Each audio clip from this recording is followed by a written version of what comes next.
어머니, 마스크는 왜 안 하세요? 기침하실 때 침방울 그릇에 다 튀는데 이런 건 기본 아니에요? 어머니, 계속 기침하시는데 그냥 두세요. 이거 다시 닦아야 될 것 같은데 이런 상태면 저랑 윤호 씨랑 다 싹 다 감기 옮아요. 빨리 나가세요. 엄마, 왜 그래? 또 뭔 일이야? 됐다. 아무것도 아니다. 엄마, 아니긴 뭐가 아니야. 그냥 들렀으면 주고 갈 것이지.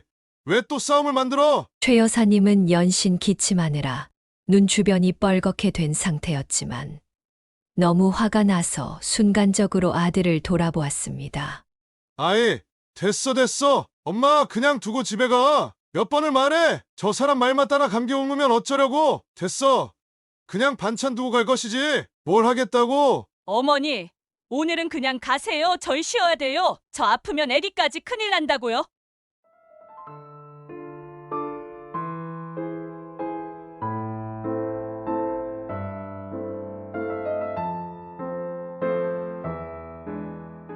사연을 듣고 난 후 각자의 의견을 댓글로 남겨주시기 바랍니다. 사소한 댓글이라도 사연자분에게 큰 힘이 될 수 있습니다. 각색될 수 있고 사연자분의 입장에서 구성될 수 있습니다. 최은숙 여사님은 최근 아주 독하게 마음을 먹고 황혼이혼을 결심했습니다. 물론 그 결정은 쉽지 않았지만 60대 중반의 나이로 새로운 꿈을 꾸며 새로운 인생을 계획하고 있었습니다. 남편은 그 와중에도 최 여사님을 비웃으며 말했습니다. 그 나이에 이혼해서 뭘 하겠다고? 뭐가 불만인데? 이 꼴로 영화 한번 찍어보자는 거야? 됐어. 나는 혼주석에 나란히 앉은 것만으로도 부모로서 할 일 다 했다고 봐. 내일 내가 알아서 할 테니 당신도 당신 앞가림이나 잘하시구려. 남편이 뭐라 하건 말건 최 여사님은 이혼을 간절히 원했습니다. 이후에는 혼자 살면서 동네 문화센터를 다닐 계획이었기 때문입니다. 평생 배우지 못한 것들이 한이 되어 이제는 배움의 기회를 잡고 싶었습니다. 아들은 이미 장가를 갔고 더 큰 골칫덩어리인 남편과의 황혼이 다가오니 말년에는 꽃길만 펼쳐질 거라 믿었습니다. 그러나 예상치 못한 일이 벌어졌습니다. 새로 등장한 며느리라는 존재가 최 여사님의 말년을 꼬이게 만들었습니다. 며느리와의 관계가 얽히고 설키면서 그동안 힘들었던 시간들을 견뎌냈고 이제야 조금 숨을 돌리게 되었습니다. 며느리를 처음 보았을 때의 기억은 여전히 선명하게 남아 있었습니다. 순박하고 단아한 모습에 마음을 뺏겼던 순간이 아직도 등골이 서늘하게 스쳐 지나갔습니다. 당시 며느리는 아들보다 2살이나 연상이었고 그 점이 최 여사님을 약간 불안하게 만들었습니다. 나이가 많으면 아들이 끌려다니지 않을까 염려했던 것입니다. 최 여사님은 마음속으로 생각했습니다. 우리 윤호가 영철이 없으니 누나가 든든하게 끌어주면 좋겠지. 하지만 이 녀석 어디가 좋다고 결혼을 결심한 거지. 며느리는 첫인상과 다르게 제법 인기가 있었던 아들을 쫓아다녔고 최 여사님도 그 인연이 마음에 들었습니다. 그러나 아들이 왜 그렇게 결혼을 서둘렀는지 이해할 수 없었습니다. 나중에 아들로부터 이야기를 들었을 때 최 여사님은 더욱 혼란스러웠습니다. 아들은 며느리가 자신의 주변 여자들을 질투해 결혼을 서둘렀다고 털어놓았습니다. 며느리도 자신의 입장에서 설명했습니다. 어머니, 윤호 씨 주변에 꼬이는 여자들이 너무 많아서 스트레스가 많아요. 특히 지금 다니는 회사가 더 심각하거든요. 그래서 빨리 유부남으로 만들어버리려고 했어요. 며느리가 고맙긴 했지만 그 당시 최 여사님은 아들을 그렇게 갑작스레 장가보낼 형편이 아니었습니다. 아들이 회사까지 옮기길 바랐던 며느리의 요청도 당황스러웠습니다. 아들은 결국 처가의 회사에서 일하게 되었고 며느리는 최 여사님에게 소식을 전했습니다. 어머니, 윤호 씨가 어제부터 저희 아빠 회사에서 같이 일하게 됐어요. 아마 이 사람 잘 적응할 것 같으니까 너무 걱정하지 마세요. 최 여사님은 며느리의 말에 고맙다고 대답했습니다. 그래. 윤호가 새로운 곳에서 일한다고 하니 걱정이 많더라. 네가 잘 알려주면 너무 고맙겠다. 며느리는 항상 예쁜 말을 하며 최 여사님의 마음을 편하게 해주었고 아들 녀석도 평소보다 자주 연락을 해왔습니다. 그래서 최 여사님은 황혼이혼을 결심했을 때에도 며느리의 따뜻한 위로에 큰 힘을 얻었습니다. 어머니, 힘든 결정을 하셨네요. 그래도 윤호 씨 말 들어보니 어머니가 엄청 참으셨다면서요. 저희가 한번 식사 대접할게요. 며느리의 말에 최 여사님은 답했습니다. 니네까지 신경 쓸 일이 아닌데 내가 너무 고맙고 미안하구나. 나는 잘 지내니까 걱정 안 해도 돼. 이렇게 말했지만 사실 최 여사님은 며느리의 말에 든든하고 고마운 마음이 들었습니다. 그러나 얼마 지나지 않아 상황은 달라졌습니다. 아들이 처가에서 일한 지 3개월쯤 지났을 때 며느리의 연락이 줄어들고 아들도 통화할 때마다 목소리가 좋지 않았습니다. 최 여사님은 궁금함을 참지 못하고 아들에게 물어봤습니다. 처가랑은 어때? 일 좀 할 만한 거야? 가족들끼리 하는 게 쉽지 않을 텐데. 나도 걱정돼서 물어보는 거야. 아들은 답했습니다. 그게 엄마 나도 이렇게 섣불리 그만두는 게 아니었어. 회사 나가서도 스트레스고 집에 와서도 와이프 눈치가 보여. 너, 네 와이프랑은 문제가 없었잖아. 그래도 자기네 식구들인데 좀 더 널 신경 써주지 않어? 에이, 그것도 초반이라 그렇지. 나도 좀 어리버리하고 일을 헤매거든. 초반에 대판 실수도 했고 그때 장인어른이 몇 번 넘어가 주긴 했는데 요즘 장인어른은 나랑 눈도 잘 안 마주쳐. 기분 맞춰드리기 진짜 힘들다니까. 최 여사님은 아들의 말을 듣고 탄식했습니다. 아이고, 여간 불편한 게 아니구나. 그러게, 힘들어도 기존 회사에서 버텨보지 그랬어. 아들은 무겁게 대답했습니다. 내가 그만두고 싶은 것도 있었지만 이 사람이 거의 반강요했단 말야. 거기 여자 팀장을 죽도록 싫어했어. 밤에 전화 한 번 걸려온 것 같고 며느리는 온갖 의심을 다 했습니다. 먹고 살 길이야 자기네 집이랑 같이 일해도 되니까 그만두라고 할 땐 언제고 이제 와서 아들이 불평을 늘어놓는 상황이었습니다. 당시 아들은 웬만큼 큰 소리 칠 수 있는 환경이었던 것 같았습니다. 아들의 불평을 듣고 있던 최 여사님은 더 이상 참을 수 없었습니다. 이후부터 상황은 더 나빠졌습니다. 최 여사님이 나서서 그런 건지 아니면 언젠가는 드러날 일이었는지는 확신할 수 없었습니다. 어느 날 최 여사님은 며느리에게 중간에서 좀 보자고 하여 만났습니다. 너가 가운데서 우리 윤호랑 신경 쓰느라 고생이 많겠다. 이 녀석이 좀 빠릿빠릿하게 일하면 좋을 텐데 처가에 괜히 민폐 끼치는 건 아닌지 모르겠구나. 최 여사님은 이렇게 말하며 며느리가 어느 정도는 우회적으로 문제를 말해줄 줄 알았습니다. 서로 예의를 지켜가며 문제를 얘기하는 것이 당연하다고 생각했기 때문입니다. 그러나 며느리는 쌓인 것이 많았는지 참지 않고 이야기를 쏟아냈습니다. 계속 듣기 힘들 정도로 직설적으로 말했습니다. 어머니 말씀 잘하셨어요. 저 진짜 가운데서 얼마나 힘든데요. 이 사람이 그걸 좀 알아줘야 되는데 자꾸 불평만 해요. 그래, 이놈 좀 야단 맞아야겠네. 불평하면 안 되지. 어른들이 알려주시면 차분히 잘해야 될 텐데 말이야. 최 여사님은 이때 너무 아들 편을 든 것이 아닌가 싶었지만 며느리는 계속해서 아들 험담을 늘어놓았습니다. 자기가 그렇게 좋다고 쫓아다녀 결혼해놓고 자꾸 저희 아빠가 하는 업무를 이상하게 알아듣고 실수하는 거예요. 그래서 아빠가 화가 얼마나 많이 나셨는지 몰라요. 정말. 그래. 네가 얼마나 속상했겠니. 근데 윤호도 이직해서 처음 해보는 일인 것 같더라고. 그래서 어려운가 보다. 어머니, 지금 심각한 상황이에요.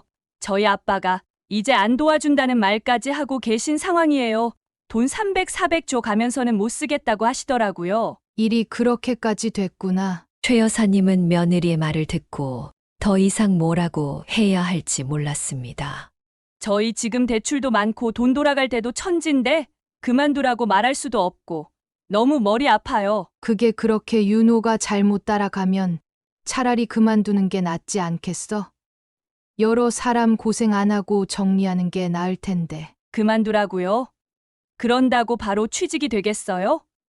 그 회사 관두고 우리 아빠가 불러들여서 바로 온 거지. 안 그랬으면 내내 놀았을 거려. 아무리 며느리 편을 들어주고 싶어도 최 여사님은 결국 팔이 안으로 굽는 것을 어쩔 수 없었습니다. 처음부터 시어머니와 며느리는 이런 장벽 때문에 친해질 수 없을 것이라는 것을 깨닫게 되었습니다. 그래. 그럼 니들이 알아서 하는 게 낫겠다. 내가 더 무슨 말을 할 수 있겠어. 잘 알겠다. 그럼 이만 끊을게. 이렇게 대화를 마쳤지만 사실 며느리도 시원치 않았을 것이고 최 여사님도 답답한 것은 마찬가지였습니다.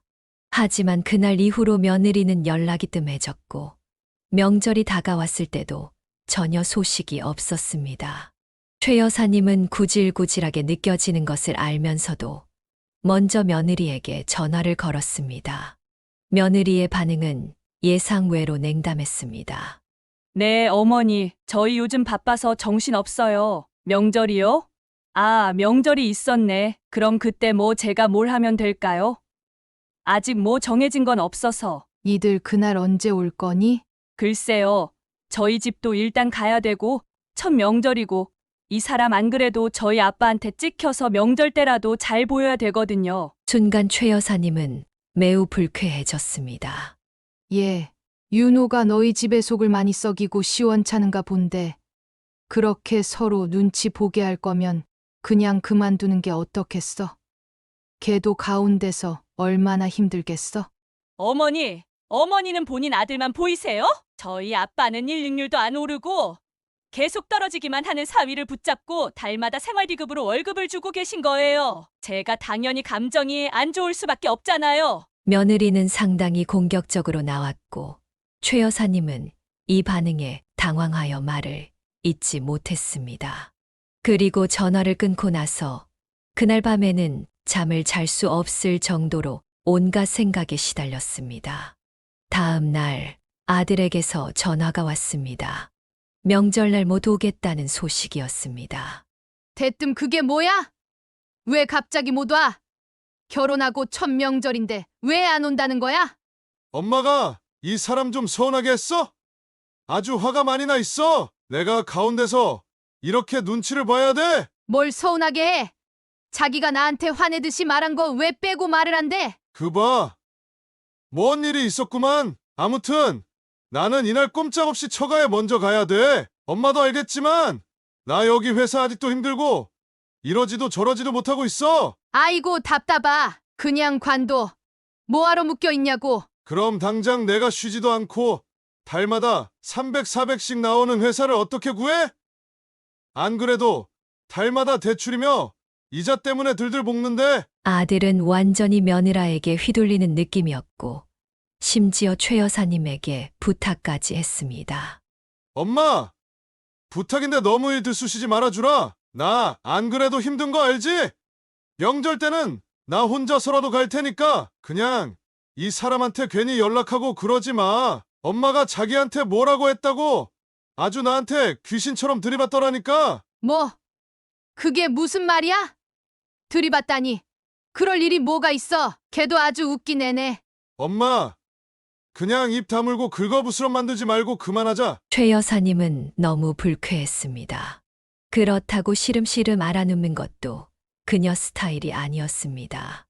몇 번 겪어보니 못해 먹겠어서 얼른 문화센터를 다니고 근처 아줌마들도 만나며 다른 생각을 하도록 노력했습니다. 이래서 나이 들어서도 할 일이 있고 돈이 있어야 하며 인간관계가 있어야 한다는 생각이 들었습니다.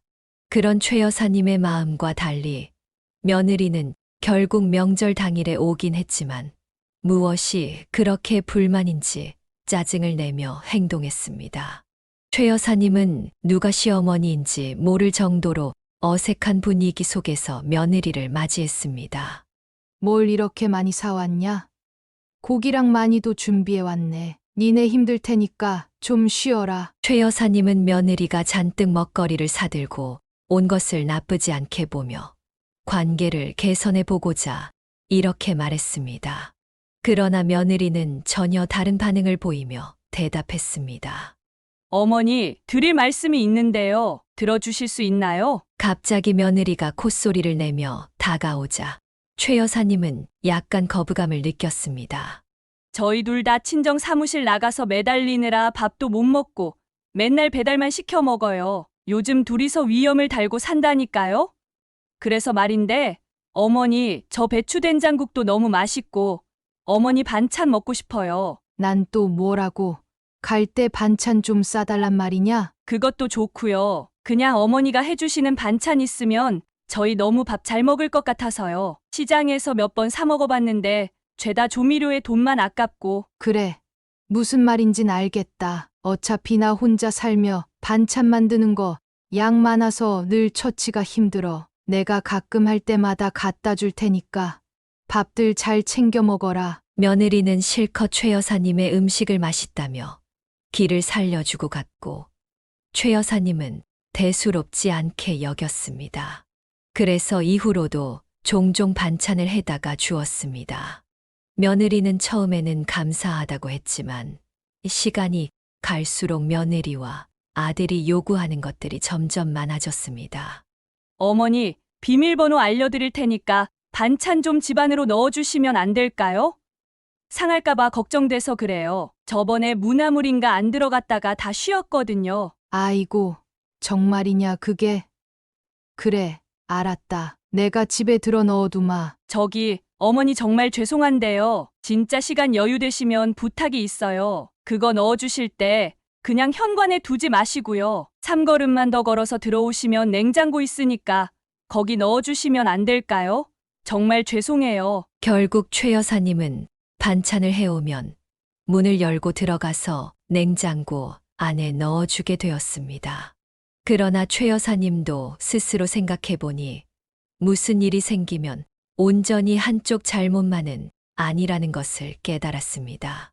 자신이 오지랖이 너무 넓었던 것 같았습니다. 들어와서 보니까 이게 뭐냐? 아니, 옷들이랑 뭐가 이렇게 엉망인지 냉장고가 어딨는지 찾지를 못할 뻔했어. 죄송해요, 어머님. 어쩔 수가 없어요. 그래서 집 치워주신 거예요? 발 디딜 데가 없더라. 청소 도구 어딨는지 확실치 않아서 그냥 손에 잡히는 대로 다 닦고 했어. 다음에는 뭐 밀대라도 사두고 해라. 냉장고 옆 코너 쪽에 청소기 있긴 있어요. 어머니, 밀대걸레도 그 안에 있고요. 저희가 안 써서 그렇지. 뭐야? 어쩜 그러고 사냐? 먼지 구덩이가 아예 발에 채이더구만. 결국 최 여사님은 몇 번 더 들어갔는데 여전히 아들 집은 돼지 소굴 같았습니다. 볼 때마다 청소기를 빌고 걸레에 물을 적셔서 바닥을 박박 닦고 냉장고 문을 열자마자 뭐가 와르르 쏟아져 내리기에 음식물 쓰레기까지 싹 빼서 버렸습니다. 며느리는 그때마다 감탄에 감탄을 거듭했습니다. 어머니, 진짜 너무 감사해요. 진짜 어머니밖에 없다니까요. 집에 들어왔는데 뭐가 이렇게 반짝이고 파리가 미끄러지게 생겼던지 우리 집 아닌 줄 알았어요. 그런 말 할 거 없고 평소에 좀 치우고 살아라. 그런 집에서 용케도 감기 안 걸리고 사는구나. 며느리는 대답했습니다. 휴일에는 저희도 돌아가면서 치우려고요. 아무튼 어머니 너무 감사합니다. 온전히 일에만 집중할 수 있겠어요. 며느리가 이렇게 좋아하는 모습을 보니 최 여사님은 한편으로는 아들도 좀 편해졌겠다고 생각했습니다. 그래서인지 아들로부터 딱히 별 말도 없고 연락도 잘 오지 않았습니다. 최 여사님은 더 잘해주겠다는 생각에 종종 들러서 요리도 더 많이 해주고 집도 치워주며 이런 일들을 반복했습니다. 그러나 이 평화로운 상황은 그리 길게 가지 못했습니다. 큰 사건이 터졌기 때문입니다. 그 사건은 아들 입으로 직접 듣지 못했고 며느리로부터 듣고 너무 놀라버렸습니다. 어머니, 이 사람 일 그만둔 지 좀 됐어요. 한 달 정도 됐나? 저희 사촌 오빠랑 대판 싸우고 그걸로 저희 아빠한테 다시는 이쪽 일 안 한다고 일방적으로 나가버렸어요. 최 여사님은 깜짝 놀라며 물었습니다. 뭐야? 윤호 녀석은 그럼 지금 뭐 하는데? 집에 있는 거야? 내가 이틀 전에 너네 집 갔을 때도 아무도 없던데. 그 사람이야 어머니 왔다 갔다 하시는 거 아니까 나가 있었겠죠. 아마 어머님 보기도 면목 없을 거예요. 백수 아닌 척 돌아다니느라 정신이 없을 거예요. 최 여사님은 상황이 심각하다는 것을 느끼며 물었습니다.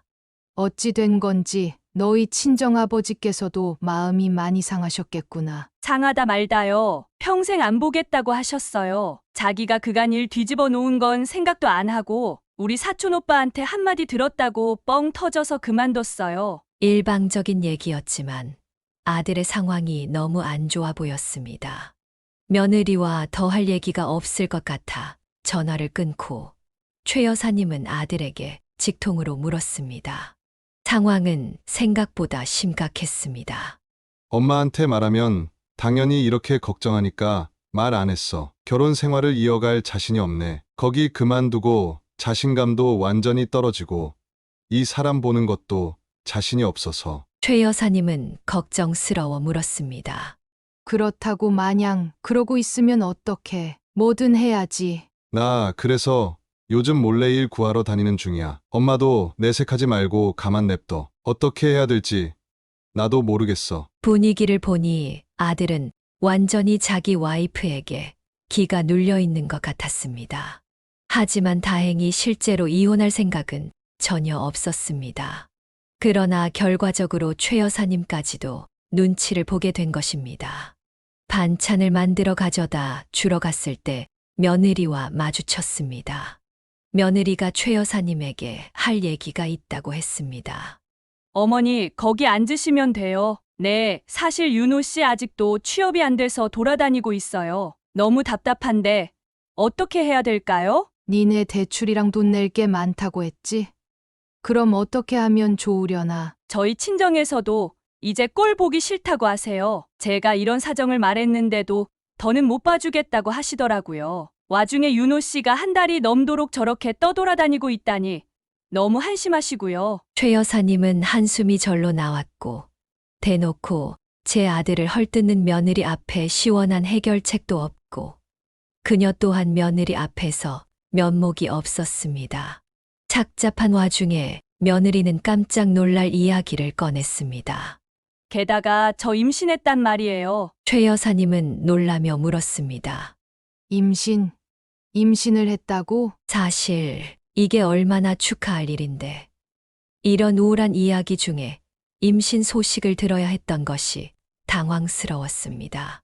그래서 제대로 기뻐하지도 못하고 근심 걱정이 큰 걸림돌이 되었습니다. 아이가 있으니 더 생활이 확실해야 될 텐데 내가 어떻게든 해보마. 그러나 이 말에도 며느리는 전혀 달라지거나 기뻐하는 기색이 없었습니다. 애가 있으니까 당연히 신경 써 주셔야 돼요. 저는 얼마 전부터 친정 회사도 못 가고 진짜 윤호 씨가 버는 곳에만 얹혀가야 되는데 너무 속상해 죽겠어요. 이러니 당장 발등에 불이 떨어졌습니다. 안 되겠다 싶어 최 여사님은 급히 쓸 돈을 마련하기 위해 여기저기 열심히 돌아다녔습니다. 그리하여 아들 부부를 불러앉히고 말했습니다. 여기 2천만 원. 힘들게 대출 받은 거야. 아껴 쓰면 둘이서 그래도 월 200씩 10개월까지는 쓰지 않겠냐?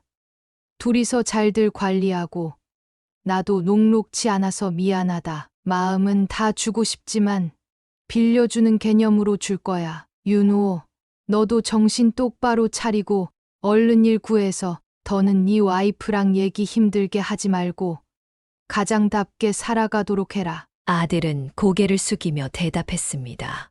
엄마, 알았어. 고마워. 얼른 취직하고 갚도록 노력할게. 정말 고마워. 며느리도 눈물을 흘리며 말했습니다.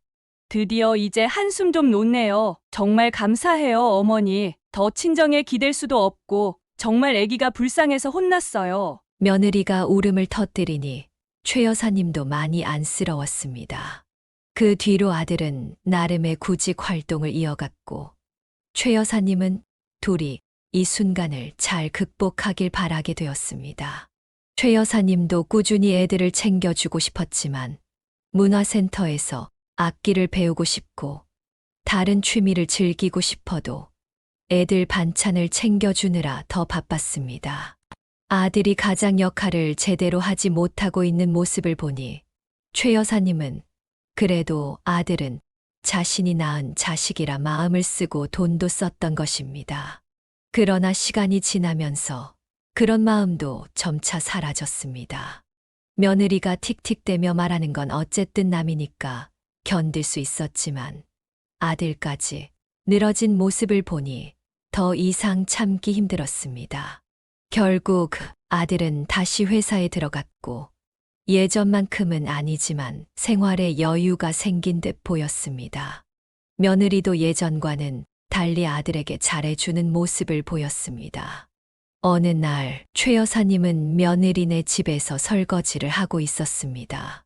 물기를 닦으며 주방을 정리하던 중 점점 몸이 추워지기 시작했습니다. 한동안 일을 하다 보니 손끝이 시리고 집안 공기가 차갑게 느껴졌습니다. 그래서 며느리에게 말했습니다. 예, 여기가 좀 추운 것 같은데 보일러 좀 켜줄 수 있겠니? 잠시 며느리가 하던 일을 멈추고 최 여사님을 바라보았습니다. 하지만 며느리의 대답은 예상 밖이었습니다. 어머니 추우면 잠바 껴입으세요. 보일러 켜면 집이 건조해져서 아기한테도 산모한테도 안 좋다고 해서요. 안 그래도 제가 몸에 열이 높은데 보일러 켜면 나중에 아기가 고생할 것 같아서요. 순간 최 여사님은 가슴이 먹먹해졌습니다. 며느리의 말에 눈물이 날 것 같았지만 억지로 참았습니다. 그래도 아기를 생각하면 이해해 보려고 노력했습니다. 아기가 힘들면 안 되니까 보일러를 켜지 않는 것이 맞는 일일 수도 있겠다고 스스로를 달랬습니다. 그러나 그럼에도 불구하고 서글픈 마음은 어쩔 수 없었습니다. 그때 최 여사님은 이제 자신의 역할은 다 했으니 애들에게 빌려준 돈만 받고 그만 와야겠다고 생각했습니다. 하지만 최 여사님이 처음 2천만 원 얘기를 꺼냈던 날 며느리가 기겁하며 쏘아붙였습니다. 아니, 조금 있으면 애도 태어난다는데 왜 갑자기 돈을 달라고 하시는 거예요? 내가 그 돈은 다시 갚아야 되는 돈이라고 진작부터 말하지 않았어? 처음 꺼낸 얘기도 아닌데 뭐 그리 성질을 부리냐? 최 여사님은 며느리의 반응에 울컥하며 대답했습니다. 그래도 이건 아니죠. 그동안 시댁에서 도움받은 것도 없이 살았는데 고작 2천만 원도 못 해준다는 거예요? 며느리가 도움받은 게 없다는 말에 최 여사님 속에서 울컥하는 감정이 올라왔지만 더는 이 꼴을 보지 말아야겠다고 생각했습니다. 주방에 있던 가방을 들고 나가려 했지만 속에서 천불이 올라와 계속 헛기침이 나왔습니다. 며느리는 물을 마시겠다며 정수기 근처로 와서 최 여사님이 기침하는 모습을 보더니 대놓고 짜증을 냈습니다. 어머니, 마스크는 왜 안 하세요? 기침하실 때 침방울 그릇에 다 튀는데 이런 건 기본 아니에요? 며느리는 계속해서 짜증을 내며 말했습니다.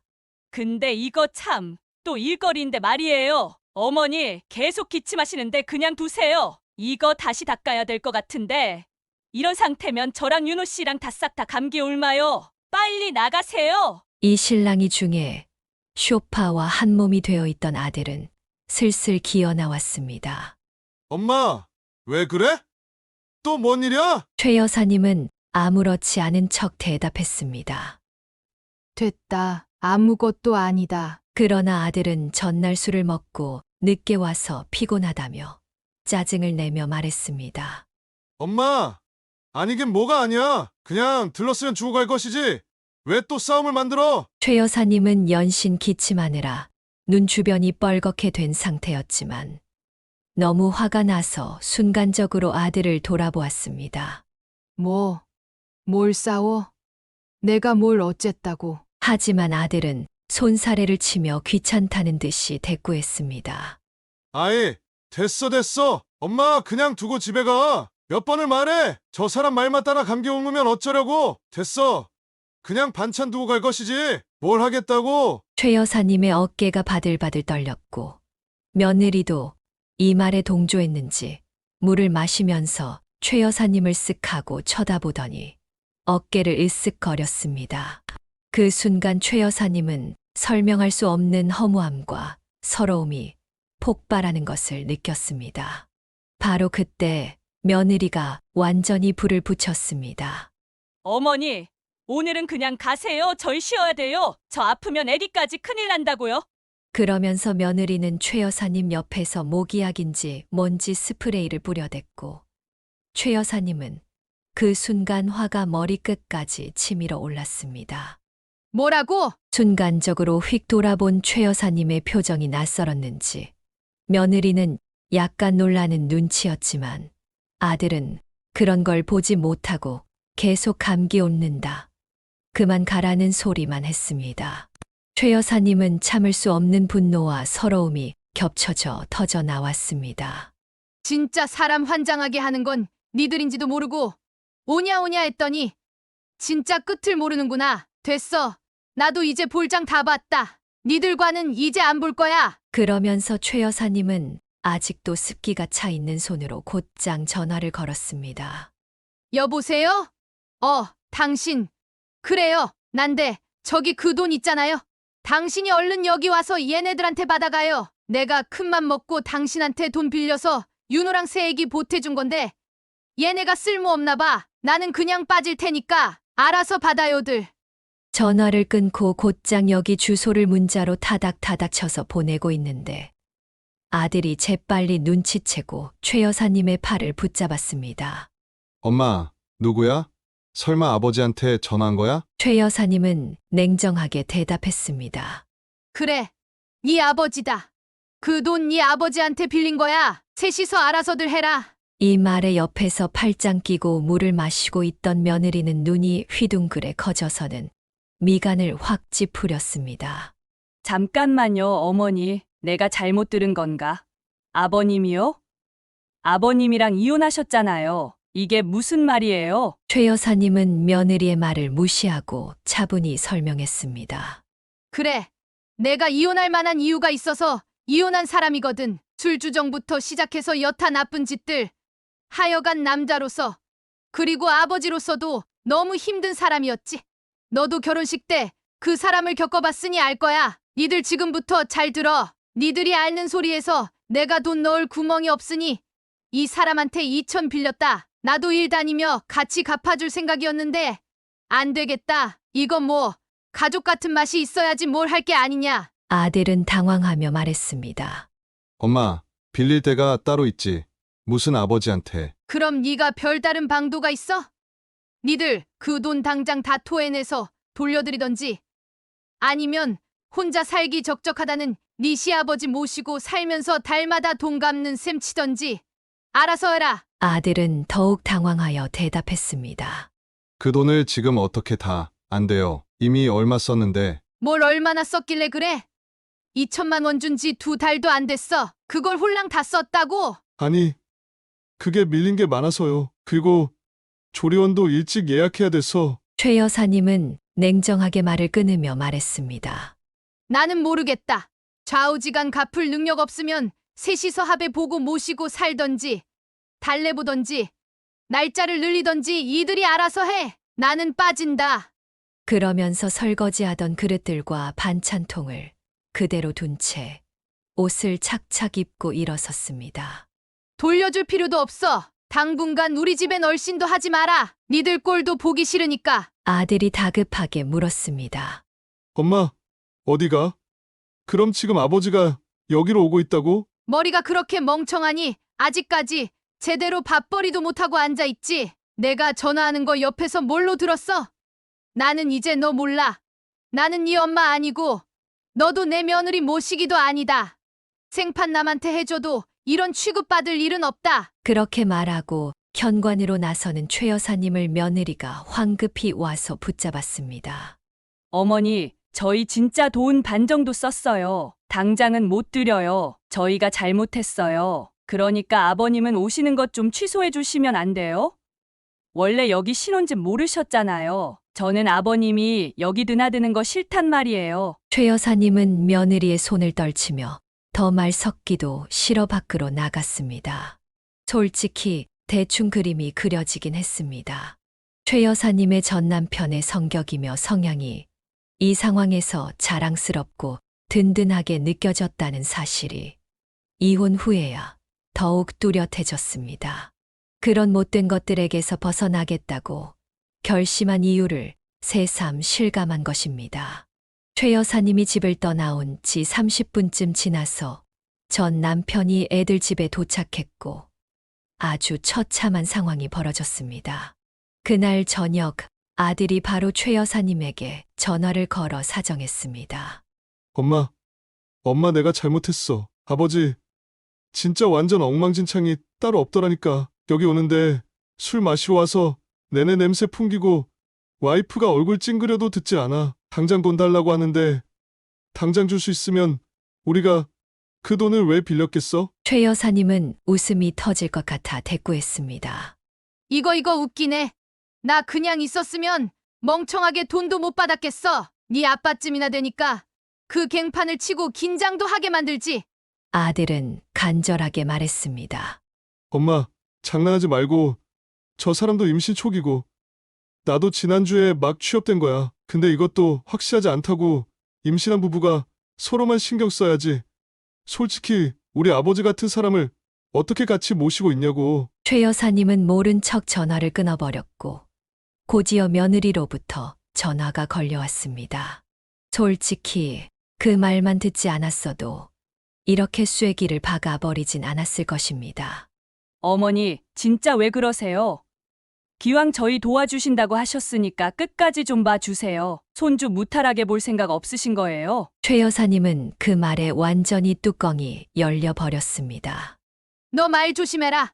니들이 한 일은 네가 책임져. 네 새끼 낳는 거지 내 새끼 낳는 거야. 나랑은 두 번 다시 보지 말자. 그렇게 말하고 전화를 끄는 최 여사님은 이후 하루가 멀다 하고 걸려오는 전화를 받지 않았습니다. 사실 전 남편에게서도 몇 통의 전화가 왔지만 얼마간 외면하며 지냈습니다. 그동안 스트레스가 너무 많았고 머리를 식히고 싶었기 때문이었습니다. 친구 딸이 운전해 주는 차에 타서 수목원도 다녀오고 칼국수도 먹고 지방에서 아주 좋은 시간도 보내며 지내다 보니 최 여사님은 자신이 얼마나 바보같이 지냈는지 새삼 깨달았습니다. 니들 만나서 노니까 너무 좋다. 나이 먹으니 자식도 뭐고 다 모르겠어. 그냥 친구가 최고야. 그렇게 집에 돌아왔더니 그날따라 전 남편에게서 또 요란스럽게 전화가 걸려왔습니다. 최 여사님은 약간은 근황이 궁금해서 전화를 받았고 듣고 나니 웃음이 나왔습니다. 뭐야? 그래서 당신이 걔네들 집에 들어가 앉았어? 전 남편이 대답했습니다. 내가 돈 빌려주고 제때 받지도 못했는데 뭐 그럴 게 뭐가 있어. 가뜩이나 나도 코딱지만 한 집으로 쫓겨나 살면 답답했겠다. 아들 며느리 돈 빌려주고 시아버지 챙김도 받고 싶어서 들어갔어. 근데 새애기 아주 성격이 만만치 않대. 그래서 내가 눈물 콧물 싹 다 잡아 빼놨지. 최 여사님은 조언하듯 말했습니다. 그래도 임산부니까 너무 그렇게 쥐잡듯이 몰아붙이지 말어. 내가 당신 참고 살다가 곱게 황혼이혼 서류 내밀었지 않소? 요즘 애들은 시아버지가 그러면 안 참아. 돈 받을 때까지만 살살하던지. 전 남편은 고개를 끄덕이며 대답했습니다. 안 그래도 어제는 나보고 정중히 나가달라 어쩌고 얘기하길래 돈 당장 다 뱉으면 나가준다고 했지. 윤호랑 싸우고 난리도 아니길래 내가 호통치면서 눈물을 쏙 빼버렸어. 걔 성격이 보통이 아닌데도 용케 울면서 가만히 혼나고 있더라고. 내가 누구야? 버릇없는 건 초장에 쥐잡듯 잡아야지. 그렇게 전 남편은 며느리와 몇 번 대치하면서도 결국 그 집에 들어가 살게 되었습니다. 며느리와 아들은 울며 겨자 먹기로 버티는 중이었고 하루라도 돈을 더 빨리 받아내어 이혼한 전 시아버지를 쫓아내려고 혈안이 되어 있는 상황이었습니다. 이리하여 최 여사님과 아들네는 완전히 분리되어 잘 살게 되었습니다. 며느리가 중간에 감정에 호소하는 문자를 보냈지만 최 여사님은 이를 무시했습니다. 어머니, 뱃속에서 우리 꿀꿀이가 무럭무럭 자라고 있어요. 언제 한번 집에 오세요. 어머니가 해주신 반찬들이 그리워요. 이런 문자를 받아도 최 여사님은 다시 가서 가정부처럼 돌봐줄 생각이 전혀 없었습니다. 말하는 모양새를 보니 며느리가 또 뭘 해달라는 소리나 할까봐 기막혀서 대답도 하지 않았고 전화도 받지 않았습니다. 이제 최 여사님은 문화센터에서 만난 사람들과 반찬을 나누고 때론 차도 마시며 시간을 보내고 있습니다. 진즉에 하고 싶었던 일이었는데 제 발로 서지 못하는 아들과 괘씸한 며느리 덕에 멀리도 돌아왔습니다. 그래도 늦지 않았다고 생각했습니다. 최 여사님은 이제 열심히 살아가며 하고 싶은 것을 많이 해보려고 다짐했습니다. 여기까지가 최은숙 여사님의 사연이었습니다. 최 여사님의 재치가 돋보이는 사연이었습니다. 사연을 듣고 댓글로 의견을 남겨주시기 바랍니다. 사소한 의견일지라도 사연자분에게는 큰 힘이 됩니다. 노골적인 악성 댓글은 사연자분에게 상처가 될 수 있으니 삼가주시기 바랍니다.